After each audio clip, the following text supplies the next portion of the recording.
Ganda pala dito sa airport ng Clark, no? Ayan, oh. Wow. Nasa baba din yung arriving, tapos sa taas yung departure. Mamaya dyan tayo. Tapos yung kanilang bus stop dito. Yan. Mayroon silang terminal ng mga bus dyan. Nandyan yung terminal ng mga Genesis na bus going to Manila. Ayan, no? Yan, Genesis. Yan, may CR sila dito. May female and male. Tapos may food cart doon. May Uncle John doon. May kapihan. Ganda. Lawak. Ang sarap dito.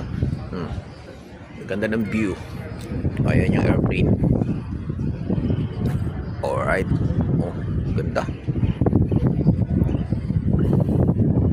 Lawak ng parking, oh.